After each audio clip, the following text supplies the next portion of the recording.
Hello students, how are you? In previous chapter, we have studied about the different kinds of the animal husbandry programs. Here, in this topic, we have studied about the animal breeding. What its advantage, what its purpose, what steps and strategies we follow in the animal breeding. देखिए सबसे पहला जो point है, हमने कोई भी animal पाला, हमने डिफरेंट प्रैक्टिसेस को फॉलो कर लिया, हाइजीन मेंटेन कर लिया, एवरीथिंग, मैं उसको अच्छा फॉडर दे रहा हूँ, बट अगर मैंने अच्छी वैरायटी को नहीं पाला, जैसे जो हमें प्रोडक्ट अच्छा दे, उसकी क्वालिटी और क्वांटिटी दोनों अच्छी हो, तो हमें वो एक्सपेक्टेड प्रॉफिट गेन नहीं हो सकता. Is it clear? So for gaining the more profit और मोर production of the meat as well as the milk as well as the other products, we need to keep the good kind of animals or good variety of the animals. For those, we need to select the good breed. Is it clear? So what is the breed? Actually breed क्या होता है? ये एक animal का group होता है जो एक जैसे कैरेक्टर को डिफाइन करते हैं, अपीयरेंस में, फीचर्स में, साइज में. जैसे आप ऐसे समझिएगा, आपने गाय देखी है, गाय, तो गाय के पास हमारे कितनी वैरायटीज होती हैं. जैसे एक ब्रीड हो गया जर्सी, एक ब्रीड हो गया साहीवाल, एक हो गया देसी जो छोटी कदकाठी की होती हैं. So all these are the breeds. ऐसे मैं डॉग की बताऊं तो डॉग में कई ब्रीड हैं, जैसे पामेलियन हो गया, जर्मन शेफर्ड हो गया, देसी कुत्ते जो आसपास हमारे दिखते हैं. सो ये सब एक एक ब्रीड है. अगर मैं एक पामेलियन डॉग को उठा लूँ तो उस जैसे जितने भी डॉग हैं सबके लगभग एक कैरेक्टर है, एक नेचर है. I hope now you are getting. Is it clear? Now अब मुझे डिजायर्ड कैरेक्टर्स को गेन करने के लिए हम क्या कराते हैं, इनके अंदर ब्रीडिंग कराते हैं. Is it clear? For what is the purpose? To producing the high yielding variety of animals in forms of meat, milk and sometime also in the muscular activities. Clear? So here, what is the animal breeding? It is the mating system between the same breed or the different breed for getting the high yielding variety of the animals. Is it clear? These are different types. Now the first type is the inbreeding. Inbreeding. What is inbreeding? In means same. It means जब हम more closely जो related individuals होते हैं, जब उनके बीच में हम breed कराते हैं, समझिएगा मेरी बात को. जैसे कोई एक डॉग मैंने ले लिया, suppose German shepherd. Is it clear? जब एक जर्मन शेफर्ड मेल का हाई क्वालिटी का, हाई दूसरे जर्मन शेफर्ड फीमेल से। अब यहाँ पर ध्यान रखना है कि इस मेल के 4 से 6 पीढ़ी ऊपर और इस फीमेल से 4 से 6 पीढ़ी ऊपर तक प्योरिटी बनी रहे। Is it clear? तो उस लेवल पे जब हम क्रॉस कराते हैं तो ऐसे क्रॉस को हम क्या कहते हैं? Inbreeding. Is it clear? So here in inbreeding, mating between the close related individual within the same breed for the 4 to 6 generation. Is it clear? मतलब एक ब्रीड आपने उठा लिया, उसके अच्छे क्वालिटी के मेल को और अच्छे क्वालिटी के फीमेल को 4 से 6 जनरेशन तक वो प्योरिटी बनी रहे। मतलब सपोज ये एक एनिमल है कोई भी, तो इसका जो फादर, ये उसका फादर, उसका फादर, उसका फादर, उसका फादर एंड उसका फादर, तो यहाँ से लेकर यहाँ तक ऐसे ही मान लो एक फीमेल है, एक ही हो गया, एक जनरेशन, 2 जनरेशन, 3, 4, 5, 6 ऐसे, तो 4 to 6 जनरेशन तक वो क्लोज हों। और ऐसे के बीच जब हम क्रॉस कराते हैं, मेटिंग कराते हैं, तो ऐसे मेटिंग सिस्टम को हम क्या कहते हैं? Inbreeding. So here what is the steps? Step क्या होते हैं इनब्रीडिंग के? The first step is the identification of superior mails and also the superior females of the same breed.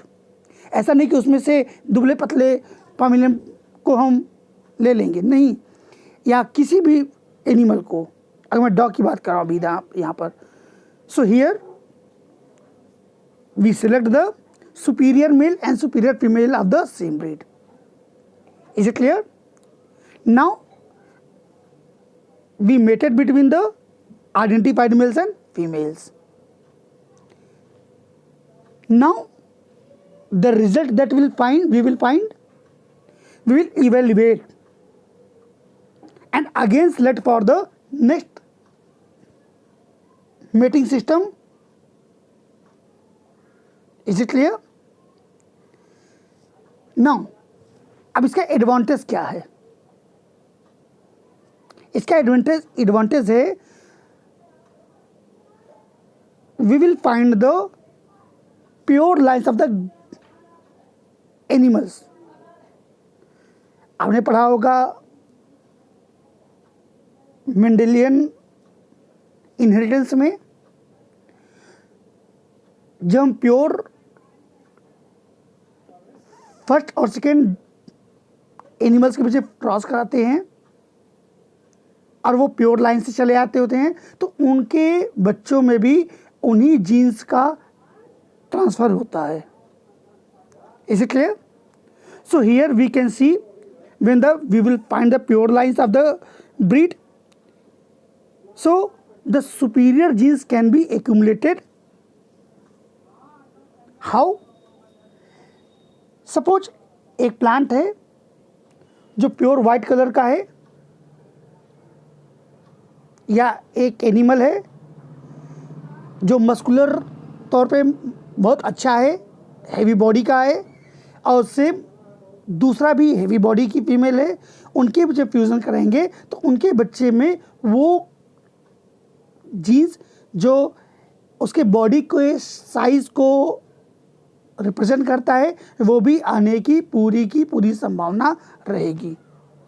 Is it clear?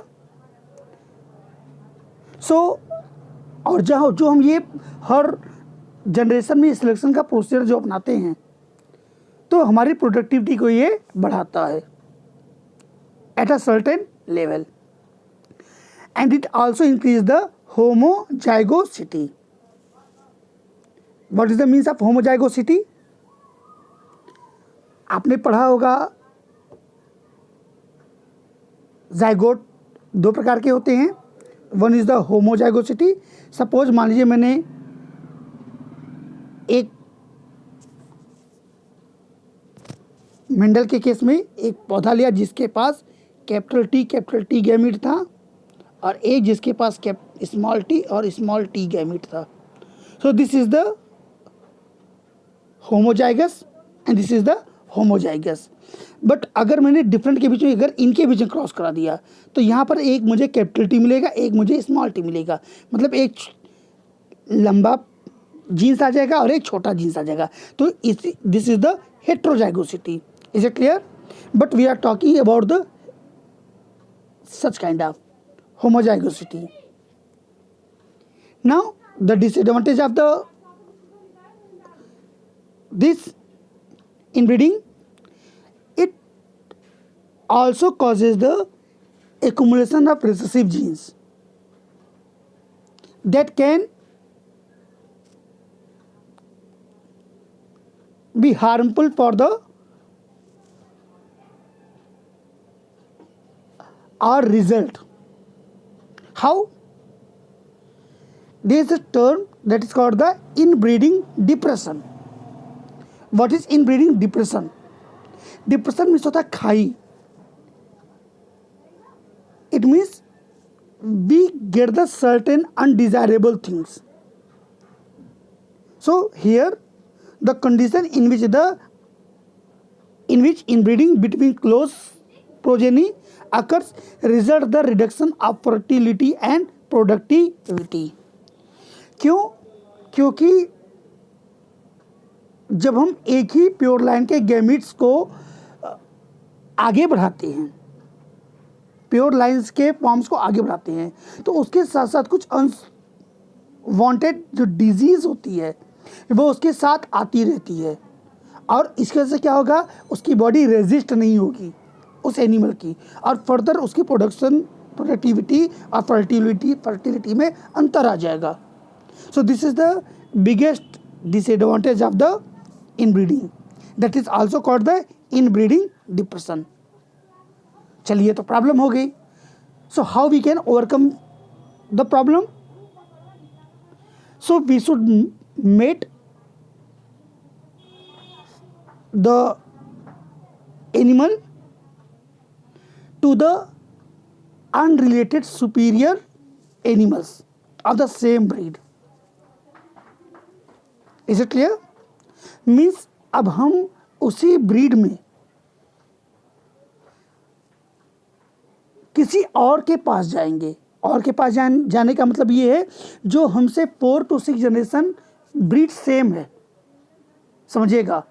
But जैसे मैंने आपको बताया था, मान लीजिए एक एनिमल है जिसको मुझे क्रॉस कराना है, तो मैंने दिखाया था आपको 1 2 3 4 5 6 ऐसे 1 2 3 4 5 6. तो हम किससे कराएंगे? अब इसका जब किसी और से हुआ होगा, इस जनरेशन का किसी और के साथ हुआ होगा ब्रीड, तो उसका जनरेशन इससे थोड़ा सा डिफरेंट होगा. So we will choose the cross between this और cross between this to this. Is it clear? That can be prevent from the inbreeding depression. Is it clear? Okay. Now we will talk about the outbreeding. Out means different. It means here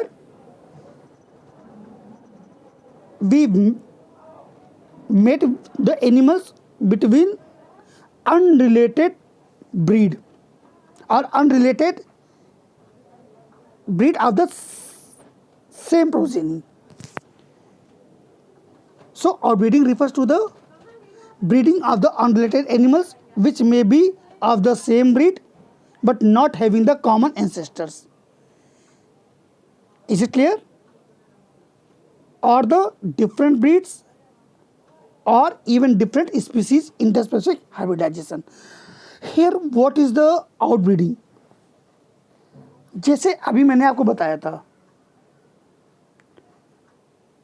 इनमें पहला है out crossing. पहले इसको समझ लें, तब इसके बाद ये आपको बहुत क्लियर हो जाएगा. आउटब्रीडिंग. आउटब्रीडिंग में डिफरेंट डिफरेंट मेथड्स हैं, जैसे कि outcrossing, cross breeding and interspecific hybridisation. ये तीनों ही आउटब्रीडिंग के टाइप्स हैं। What happen in the out crossing?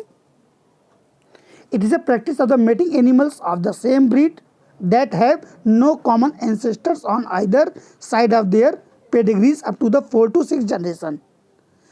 अभी जैसे मैंने आपको बताया था, सपोज ये एक एनिमल है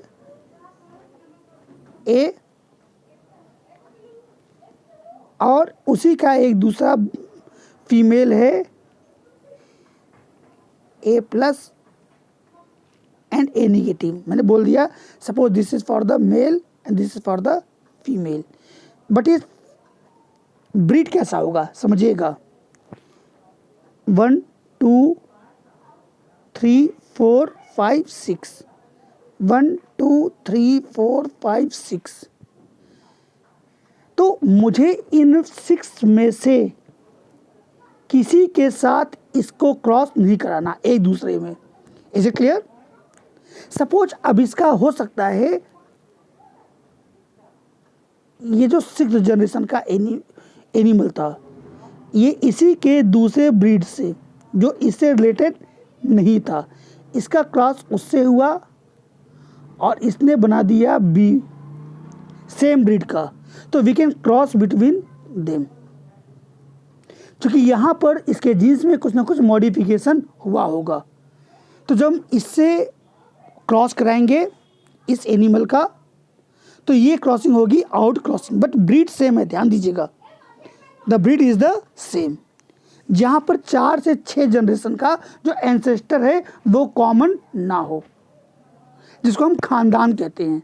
समझ में आया? मतलब आपके पिता या माता की पीढ़ी, मतलब उस एनिमल के माता या पिता की जो पीढ़ी चली है 4 से 6 जनरेशन, उनके किसी भी सदस्य के बीच का वो ना हो। समझ आया?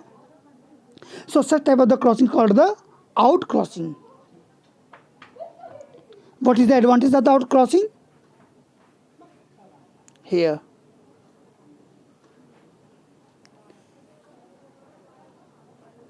मैंने बताया था इनब्रीडिंग डिप्रेशन में क्या होता है, आपकी प्रोडक्टिविटी घट जाती है।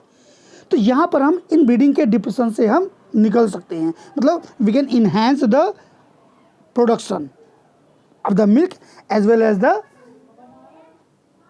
मस्कुलर टाइप द एनिमल्स और the draught animals. The second is the cross breeding. Cross breeding क्या होता है?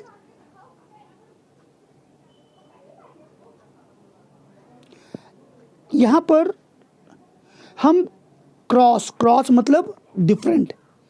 हमने यहाँ पर क्या किया, हम क्रॉस कराते हैं और मेटिंग कराते हैं एक सुपीरियर मेल एक ब्रीड का और दूसरे सुपीरियर फीमेल का दूसरे ब्रीड का।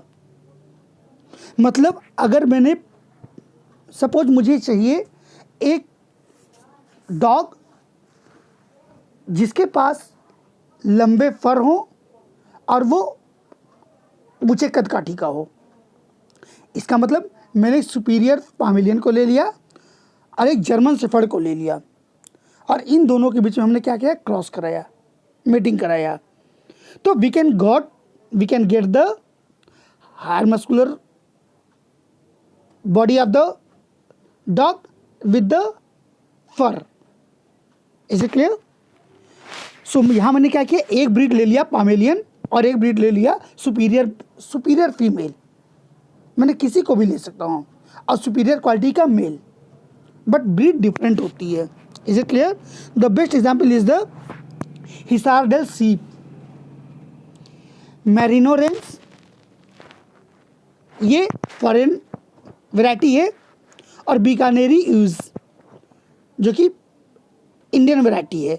जब हमने इन दोनों के बीच में क्रॉस कराया तो एक नए वैरायटी के सीप को मिला। जो मेरिनो रेम्स था वो ताकतवर था और जो बीकानेरी ऊँट थी उसकी ऊन की क्वालिटी बहुत अच्छी थी। तो हमने क्या किया, दोनों के बीच क्रॉस कराया, दोनों अलग अलग ब्रीड थे और एक नई ब्रीड बन के पैदा हुई जिसे हमने कहा हिसार डेल। अब ये शरीर में मजबूत होता था मेरिनो रेम्स की तरह और अच्छी वैरायटी का ऊन देती थी बीकानेरी यूज की तरह। Is it clear? Now what is the advantage of the cross breeding? ये हमें डिजायरेबल जीन्स को एक्यूमुलेट करने में, इकट्ठा करने में मदद करती है और इसके बच्चे को हम यूज कर सकते हैं कॉमर्शियल प्रोडक्शन के लिए। Clear? The third is the interspecific hybridisation. Interspecific, what here the crossing between male and female of the two different species. Here listen, not the breed. Here we use the cross between two different species, but the progeny may or may not be or the economic value. मतलब जो progeny होगा वो economic value दे भी सकता है, नहीं भी दे सकता है। जैसे एक एग्जाम्पल आपको बता रहा हूं, आपने देखा है खच्चर। खच्चर में क्या किया, मेल डंकी और फीमेल हॉर्स के बीच क्रॉस कराया तो क्या बना, म्यूल बना। डंकी ये एक अलग स्पीसीज है और हॉर्स एक अलग स्पीसीज है। इवन जीनस एक है। क्लियर? सो हियर जब हम क्रॉस कराएंगे तो क्या बनेगा, म्यूल। सेम ऐसे जब फीमेल डंकी और मेल हॉर्स कराएंगे तो क्या बनेगा, हिन्नी। और इसके अलावा एक आपने अभी एक नया वर्ड आया है, zebronkey. Zebronkey it means the crossing between the zebra and donkey. इसमें क्या होगा, वो जो बच्चा होगा वो ना तो पूरी तरीके से जेब्रा होगा ना पूरी तरीके से डंकी होगा। उसके बॉडी के कुछ हिस्सों पे जो स्ट्रिप्स होती हैं वो आपको मिलेंगी, लेकिन पूरे हिस्से पर स्ट्रिप नहीं मिलेगा। बाकी का जो शेप होगा वो गधे की तरह दिखता है। Is it clear? Now for the out crossing और क्रॉस ब्रीडिंग और the interspecific hybridisation, what we can do, the two process, it is one is the artificial insemination and second one is the multiple ovulation embryo transfer technology. What is the artificial insemination? What is the insemination? Releasing of the sperm by the naturally or mechanically. Is it clear? So it is the method of controlled breeding in which the semen from the selected male parent is injected into the reproductive tract of the selected female. We masturbate the animal and it releases the sperm. Clear? And we collect the sperm. Now with these sperm we inject these semen or sperms into the reproductive tract of the selected female. हमने क्या किया, एक superior quality के mail को हमने select कर लिया, उससे आर्टिफिशियल इंसेमिनेशन करा लिया और वो जो सीमेन निकला वो हमने सेलेक्टेड फीमेल रिप्रोडक्टिव ट्रैक्ट में इंजेक्ट कर दिया। Is it clear? So such type of the insemination is called the artificial insemination. इसका एडवांटेज क्या है? It helps to overcome from the problems during the normal mating. Normal mating क्या होता है, आपने देखा होगा डिफरेंट स्पीसीज में नॉर्मली मेटिंग नहीं होता, बट हमने क्या किया, आर्टिफिशियली स्पर्म को कलेक्ट किया और फीमेल रिप्रोडक्टिव ट्रैक्ट में इंसर्ट कर दिया। Now this semen can be frozen and use to the later. Suppose अभी मेरे पास कोई डिजायर्ड क्वालिटी का फीमेल नहीं है तो हमने क्या किया, स्पर्म सीमेन को कलेक्ट कर लिया, उसको फ्रीज कर लिया नाइट्रोजन में और उसको फर्दर में यूज़ कर सकता हूँ आगे भी। क्लियर? तो और इसके बाद मैं उसको कई बार यूज़ कर सकता हूँ। नेक्स्ट, ये हेल्दियर होता है। क्यों? क्योंकि इसके वजह से डिजीज नहीं जाता। Even during the copulation the disease can be transfer from one to the another, but with the help of sperm artificial insemination, the disease can't be transferred from the one to the another. Is it clear? So this is the advantage of the artificial insemination. Lastly, in the multiple ovulation embryology, multiple ovulation and embryo transfer technology. Listen, multiple ovulation, embryo transfer technology, ये होता क्या है? हम normally आपने देखा होगा कि जितने भी हायर मैमल्स हैं वो मोस्टली एक ही बच्चे देते हैं। Is it clear? तो हमने क्या किया, एक ही बार एक ही वैरायटी का जो डिजायर्ड कैरेक्टर था हमने 5-6 जानवरों से ले लिया। तो हमने क्या किया, मल्टीपल ओवुलेशन कराया, इंजेक्ट करके कुछ हार्मोन्स को बॉडी के अंदर फीमेल्स में हमने कई ओवम्स को रिलीज करा दिया, 4 to 6 ovums. Is it clear? और फर्दर मैंने क्या किया, उस ओवम को वो जो मैंने इंसेमिनेशन से आर्टिफिशियल इंसेमिनेशन से स्पर्म लिया था हमने दोनों को फ्यूज़ कराया। क्लियर? कहाँ पर? आर्टिफिशियल मीडियम में। अब वो मेरे जो डिज़ायर्ड जो जायगोट थे, फर्दर मैंने उसको क्या किया, वो डेवलपमेंटल स्टेज में गया, ब्लास्टोसिस्ट और ब्लास्टोमिया स्टेज में। नेक्स्ट हमने उसको क्या किया, फीमेल रिप्रोडक्टिव ट्रैक्ट में बिना सर्जरी के मैंने उसको इंसर्ट कर दिया।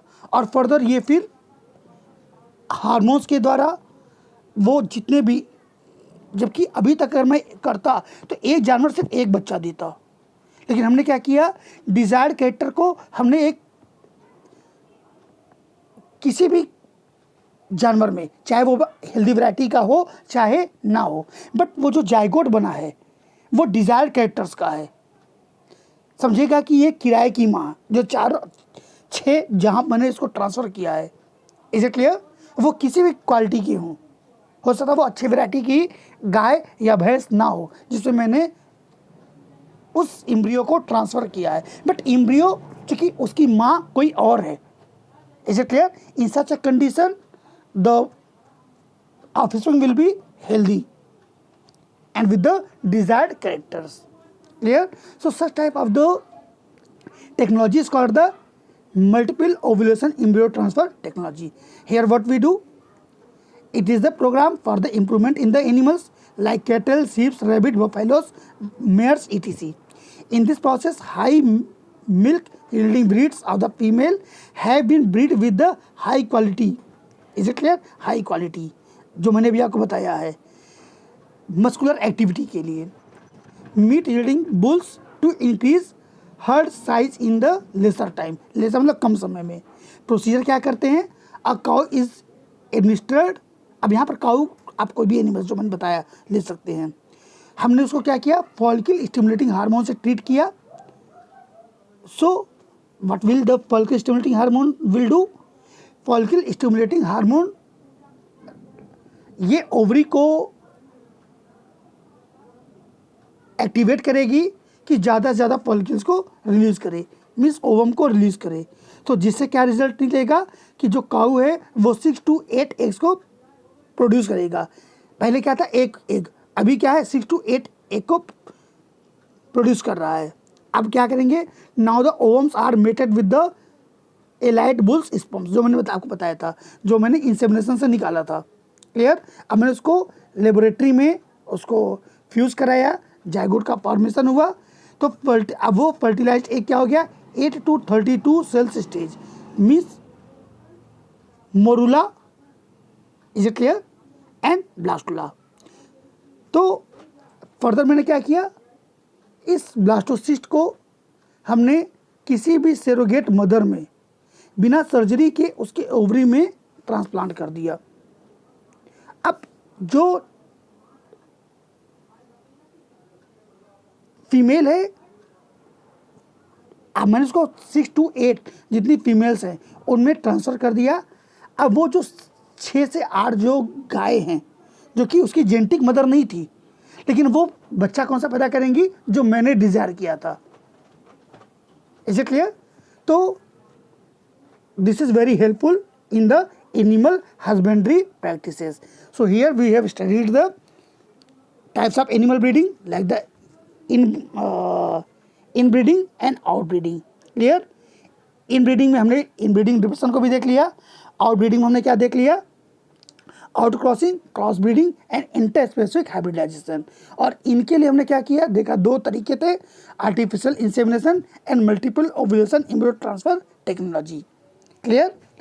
And in the next session we will study in the breeding in the plants, and the purpose is same for the gaining of the high yielding variety of the seed, clear, or fruit, and resistant variety जो disease से resist हो, environmental stress से resist हो। Thank you class, we will meet again tomorrow.